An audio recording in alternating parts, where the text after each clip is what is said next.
And once it's sold, it's gone. The other thing that bothers me about this sale is that it is to account for a hole in the current budget.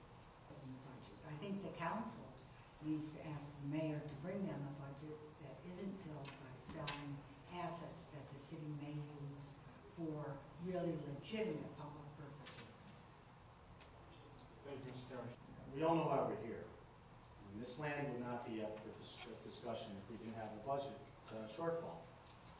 While we were in the process of drafting the lease, we rolled into last year's budget cycle, and at that point, while we were deliberating the budget last April, I stopped the discussion of the lease with the attorneys and said, look, why don't we just sell the property a little bit less complicated than doing the lease, and obviously we would realize more tax money because we would be able to tax the property. If we would only lease the property, we could tax the buildings but not tax the property. So economically, it made a little bit more sense for us.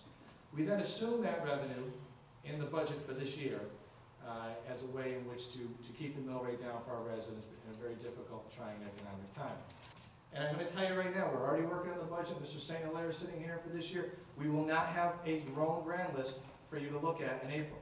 We will probably have a negative grand list. It means we've actually lost value. At the end of the day, we've got to do some proactive steps here to grow our grand list, to be able to provide the services for our residents that we need. Now, I know you don't want to hear this, but we did have this discussion last May.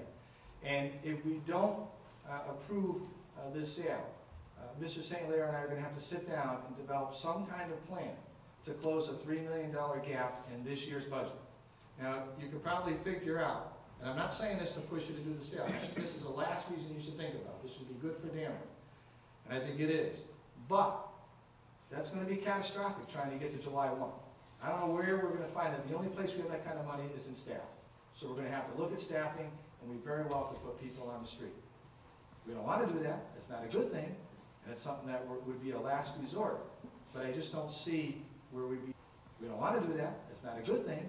And it's something that would be a last resort. But I just don't see where we'd be able to find that kind of money in 4 or 5 months' time. But like I said before, really at the end of the day, this project is about jobs. It's about putting people to work.